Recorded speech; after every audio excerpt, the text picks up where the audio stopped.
Hi friends, ಎಲ್ಲರಿಗೂ ನಮಸ್ಕಾರ. Gagan cooking ಚಾನಲ್ಗೆ ಸ್ವಾಗತ. ಹೊಸದಾಗಿ ನಮ್ಮ ಚಾನಲ್ ನೋಡ್ತಾ ಇದ್ರೆ ಸಬ್ಸ್ಕ್ರೈಬ್ ಮಾಡ್ಕೊಳ್ಳಿ, ಹಾಗೆ ಪಕ್ಕದಲ್ಲಿರೋ ಬೆಲ್ ಐಕನ್ ಕ್ಲಿಕ್ ಮಾಡಿ.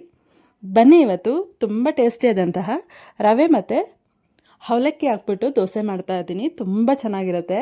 ಇದು ಲಂಚ್ ಬಾಕ್ಸ್ಗೆಲ್ಲ ಬ್ರೇಕ್ಫಾಸ್ಟಿಗೆಲ್ಲ ತುಂಬ ಟೇಸ್ಟಿಯಾಗಿರುತ್ತೆ. ಇದಕ್ಕೆ ಕಾಯಿ ಚಟ್ನಿ ಇದ್ರೆ ಸಾಕು, ತುಂಬ ಚೆನ್ನಾಗಿರುತ್ತೆ. ಸೊ ಈಗ ಹೇಗೆ ಮಾಡೋದು ಅಂತ ನೋಡ್ಕೊಳ್ಳೋಣ.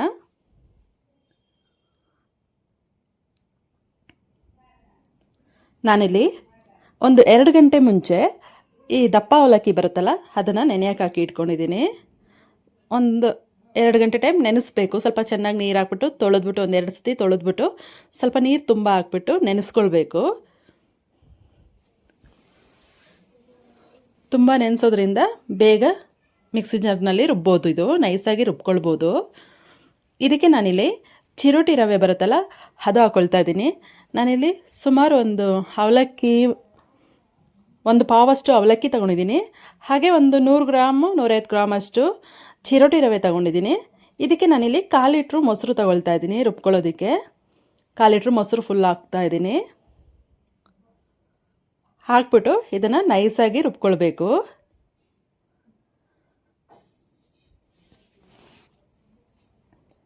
ಇದನ್ನು ನಾನಿಲ್ಲಿ 2 ಅವರ್ ಹಾಗೆ ನೆನೆಸ್ತಾ ಇದ್ದೀನಿ. 2 ಅವರ್ ನೆನಿಬೇಕಿದು.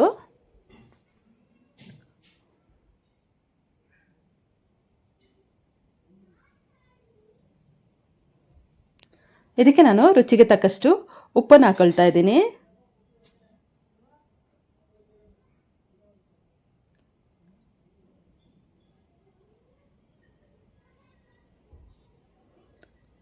ಉಪ್ಪನ್ನು ಹಾಕ್ಬಿಟ್ಟು ಇದು ಸ್ವಲ್ಪ ಒಂದು 2 ಅವರ್ ಆಗಿದ್ಮೇಲಿಂದ ಚೆನ್ನಾಗಿ ನೈಸಾಗಿ ರುಬ್ಕೊಳ್ಬೇಕು ಇದನ್ನು. ಈಗ ಇದು ನೆನೆಸಿರೋದು 2 ಅವರ್ ಆಗಿದೆ. ಈಗ ನಾನು ಇದನ್ನು ನೈಸಾಗಿ ರುಬ್ಕೊಳ್ತಾ ಇದ್ದೀನಿ. ನೈಸಾಗಿ ರುಬ್ಬಿಟ್ಟು ಇದು ತಕ್ಷಣ ದಿಢೀರಂತ ಮಾಡೋ ದೋಸೆ ಇದು. ಇದಕ್ಕೆ ಉದ್ದಿನಬೇಳೆ ಏನೂ ಬೇಡ, ಬರೀ ಇಷ್ಟಿದ್ರೆ ಸಾಕು.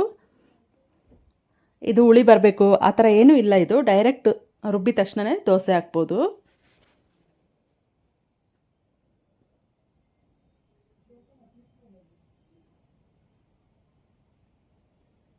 ಈಗ ಇದನ್ನೆಲ್ಲ ಪೂರ್ತಿನೂ ನಾನು ನೈಸಾಗಿ ರುಬ್ಕೊಳ್ತಾ ಇದ್ದೀನಿ.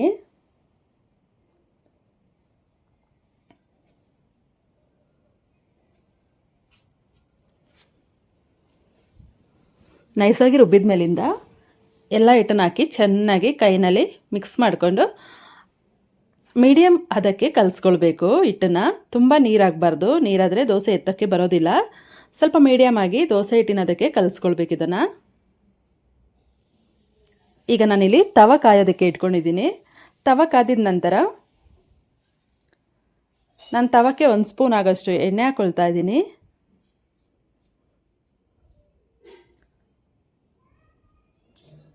ನಾನಿಲ್ಲಿ ಒಂದೇ ಒಂದು ಸೌಟು ದೋಸೆ ಹಿಟ್ಟನ್ನು ತಗೊಂಡು ಈ ರೀತಿ ಎಷ್ಟು ತೆಳ್ಳಗೆ ಬೇಕಾದರೂ ಹಾಕ್ಬೋದು.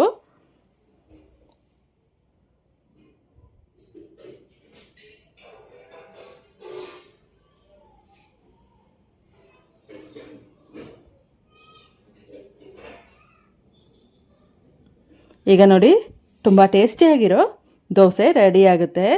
ಈ ರೀತಿ ಮುಚ್ಚಿಟ್ಟು ಒಂದು 2 ಸೆಕೆಂಡ್ ಬಿಟ್ಟ ಮೇಲಿಂದ ತೆಗಿಬೇಕು. ನೋಡಿ, ತುಂಬ ಟೇಸ್ಟಿಯಾಗಿರೋ ರವೆ ಮತ್ತು ಅವಲಕ್ಕಿ ಹಾಕ್ಬಿಟ್ಟು ದೋಸೆ ರೆಡಿಯಾಗಿದೆ. ಇದಕ್ಕೆ ಚಟ್ನಿ ಜೊತೆ ಇದ್ದರೆ ಸೂಪರ್ ಕಾಂಬಿನೇಷನ್. ಫ್ರೆಂಡ್ಸ್, ಈ ರೆಸಿಪಿ ನಿಮಗೆ ಇಷ್ಟ ಆಯ್ತಂದರೆ ಪ್ಲೀಸ್ ಕಮೆಂಟ್ ಮಾಡಿ, ಲೈಕ್ ಕೊಟ್ಟು ಶೇರ್ ಮಾಡಿ. ಹಾಗೆ ಗಗನ್ ಕುಕಿಂಗ್ ಚಾನಲ್ಗೆ ಸಬ್ಸ್ಕ್ರೈಬ್ ಆಗಿ. ಯಾರೆಲ್ಲ ನನ್ನ ಚಾನಲ್ ಹೊಸದಾಗಿ ನೋಡ್ತಾ ಇದ್ದೀರಾ, ಸಬ್ಸ್ಕ್ರೈಬ್ ಮಾಡ್ಕೊಂಡಿಲ್ಲ ಅಂದರೆ ಸಬ್ಸ್ಕ್ರೈಬ್ ಮಾಡ್ಕೊಳ್ಳಿ. ಹಾಗೆ ನಿಮ್ಮ ಫ್ರೆಂಡ್ಸ್ ಆ್ಯಂಡ್ ಫ್ಯಾಮಿಲಿಗೆಲ್ಲ ಶೇರ್ ಮಾಡಿ. Thank you friends. ಈ ವಿಡಿಯೋ ನೋಡಿದ್ದಕ್ಕೆ ಎಲ್ಲರಿಗೂ ಧನ್ಯವಾದಗಳು.